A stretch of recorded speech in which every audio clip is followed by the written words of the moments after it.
ಪಿತೃಪಕ್ಷದಲ್ಲಿ ನೀವು ಈ ಮಂತ್ರಗಳನ್ನೇ ಪಠಿಸಿ. ಪಿತೃಪಕ್ಷದಲ್ಲಿ ಶ್ರಾದ್ದ ಅಥವಾ ಪಿಂಡದಾನ ಮಾಡುವುದಕ್ಕೆ ಅದರದ್ದೇ ಆದ ನಿಯಮಗಳಿವೆ. ಇವುಗಳನ್ನು ಅನುಸರಿಸುವ ಮೂಲಕ ನೀವು ಪಿಂಡದಾನ ಮಾಡುವುದರಿಂದ ಪಿತೃಗಳ ಆತ್ಮ ಮುಕ್ತಿಯನ್ನು ಕಂಡುಕೊಳ್ಳುತ್ತದೆ. ಶ್ರಾದ್ದವನ್ನು ಮಾಡುವಾಗ ನಾವು ಯಾವೆಲ್ಲ ನಿಯಮಗಳನ್ನು ಅನುಸರಿಸಬೇಕು? ಪಿಂಡದಾನ ಮಾಡುವಾಗ ಈ ಮಂತ್ರಗಳನ್ನು ಪಠಿಸಿ. ಈಗಾಗಲೇ ಪಿತೃಪಕ್ಷ ಆರಂಭವಾಗಿದೆ. 15 ದಿನಗಳ ಕಾಲ ಪೂರ್ವಜರ ಹೆಸರಿನಲ್ಲಿ ತರ್ಪಣ ಹಾಗೂ ಶ್ರಾದ್ದ ವಿಧಿವಿಧಾನಗಳನ್ನು ನೆರವೇರಿಸಲಾಗುವುದು. ವಾಸ್ತವವಾಗಿ ಪಿತೃಪಕ್ಷದಲ್ಲಿ ಪಿತೃಲೋಕದಿಂದ ಪೂರ್ವಜರು ಭೂಮಿಗೆ ಬರುತ್ತಾರೆ ಎನ್ನುವ ನಂಬಿಕೆ ಇದೆ. ಆದ್ದರಿಂದ ಈ 15 ದಿನಗಳಿಗೆ ವಿಶೇಷವಾದ ಮಹತ್ವವಿದೆ. ಪಿತೃಪಕ್ಷವು ಪೂರ್ವಜರ ಆಶೀರ್ವಾದ ಪಡೆಯಲು ಬಹಳ ಮುಖ್ಯವಾದ ಸಮಯವಾಗಿದೆ.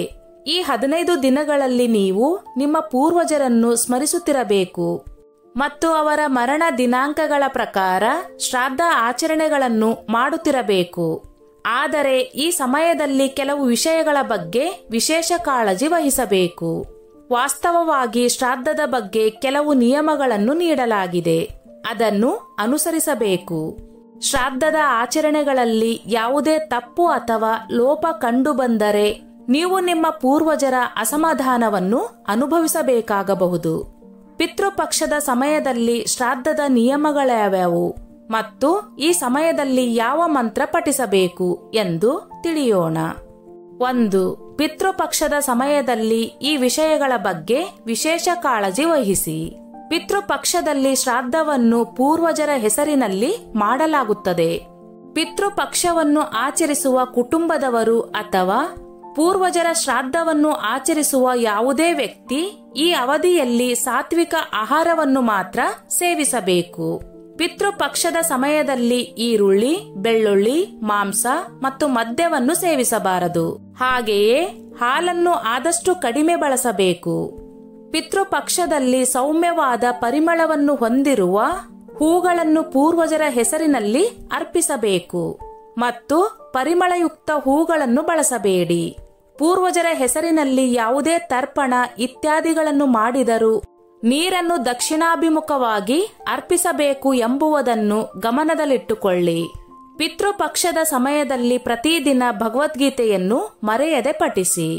ಹಾಗೆಯೇ ಶ್ರಾದ್ದ ಮಾಡುವುದಕ್ಕಾಗಿ ಯಾರಿಂದಲೂ ಸಾಲ ಇತ್ಯಾದಿಗಳನ್ನು ತೆಗೆದುಕೊಳ್ಳಬಾರದು ಎಂಬುದನ್ನು ನೆನಪಿನಲ್ಲಿಡಿ. ನಿಮ್ಮ ಸಾಮರ್ಥ್ಯಕ್ಕೆ ಅನುಗುಣವಾಗಿ ಮಾತ್ರ ಶ್ರಾದ್ದವನ್ನು ಮಾಡಬೇಕು. 2. ಶ್ರಾದ್ದ ಮಾಡುವಾಗ ಅನುಸರಿಸಬೇಕಾದ ನಿಯಮಗಳು.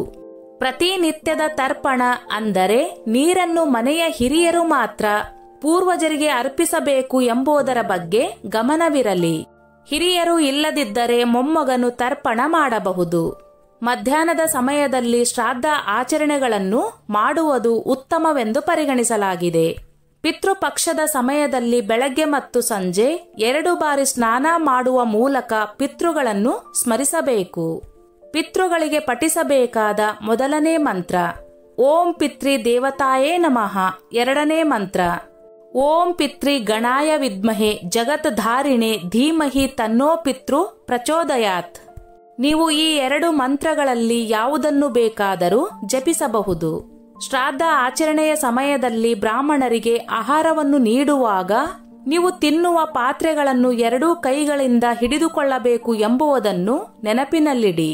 ಇದಲ್ಲದೆ ಬ್ರಾಹ್ಮಣರು ಆಹಾರ ಸೇವಿಸುವಾಗ ಮೌನವಾಗಿಯೇ ಆಹಾರ ಸೇವಿಸಬೇಕು ಎಂಬ ನಿಯಮವೂ ಇದೆ.